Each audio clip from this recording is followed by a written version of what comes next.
Guys, how are you today? Greetings from Toronto, Canada. Well, you both know Oh, my city. yeah, How are right. you?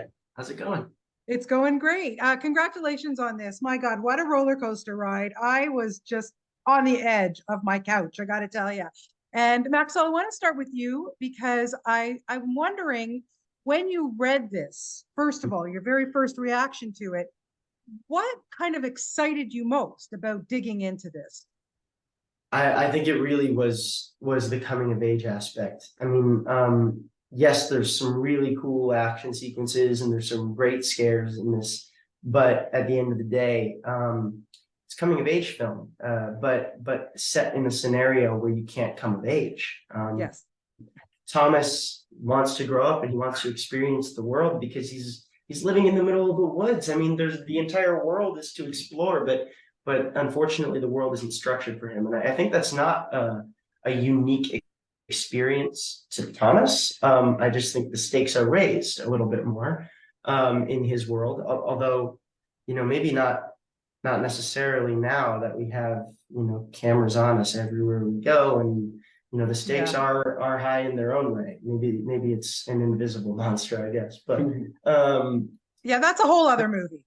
yeah, it's a whole other movie. But the alienation that Thomas feels in his world, it's not unique, and I really love that about the sci-fi horror or genre, is that it can address these really complex themes wrapped up in the blanket of scary monsters and cockroaches. 100%. 100%. Jaden, congratulations to you as well. You did a great job. Now, you two play twin brothers. Of course, you couldn't be more opposite in this film in terms of your personalities. What was it like when the two of you got together? Did you bond immediately, or did you try not to bond because you didn't bond in the film immediately? We did bond, and luckily we didn't have to really try.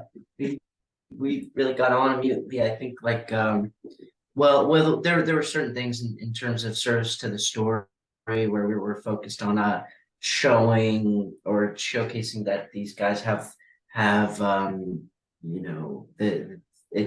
the rituals they have, the communication without communication, like those little nods, certain banter that they have, and establishing that.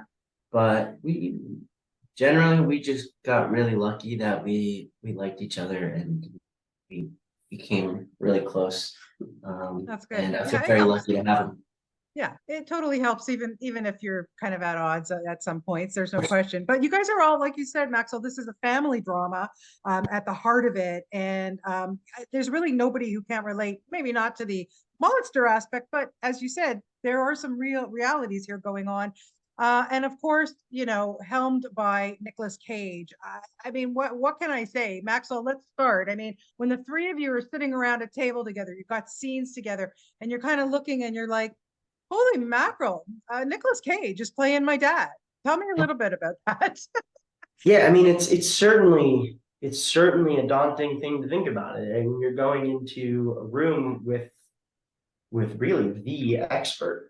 He's such a student of film, even beyond the movies he's been in.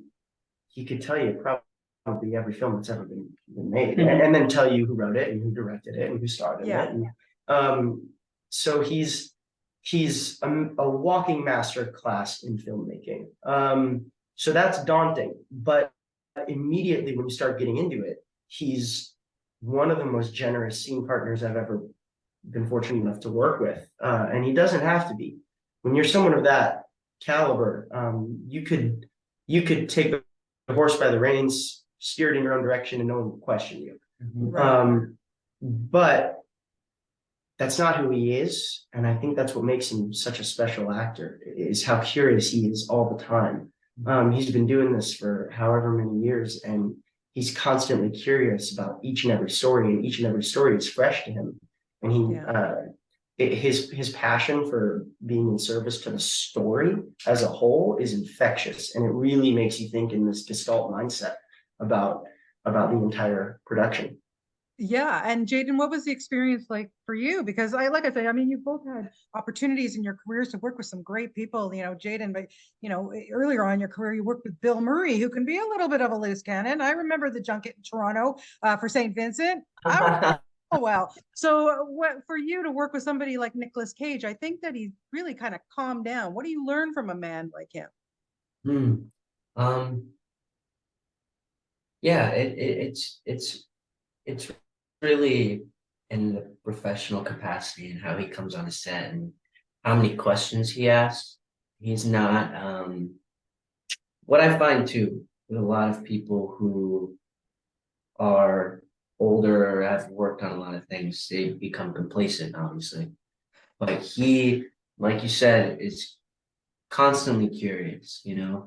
Yeah. We're when we're doing a scene, there's so many ways to just do it. And that's the way it's written and that's the way it should be. But for him, he's asking why we're saying something and he's reworking it with us and he gives us that opportunity to rework it with it, which is really like an incredible thing. And like you said too, because he's coming in, he's the top guy. He Yeah. could change the environment, make everyone feel smaller, but in no way does he do that. He lifts Yeah. everyone. It's nice to have that collaboration and that support from somebody like him. So as I said, you guys just melded, work so well together. Just to wrap it up, Maxwell, what have you learned? What's the best survival technique then to survive this kind of situation? Geez. I don't know if either I or Thomas are the best people to ask about that. But I think, I mean, I could say, rely on your family and That would be corny though. that'd be corny, but true. That'd be true. That's how we survived. I think really what saved our butt was the car. Yeah. That car came in such handy. Yeah. Build a car, but I guess you could credit that to Joseph. So I think relying on the people you trust most and relying on human beings. Yeah. And that's it. And that's the best advice, I think. Anyway, guys, you did a great job. I think this movie was really fantastic. Thank you so much for your time today and best of luck with everything. And come visit us back in Toronto sometime, okay? Will do. Thank you. See you, Okay, everybody. guys, take care. Bye-bye.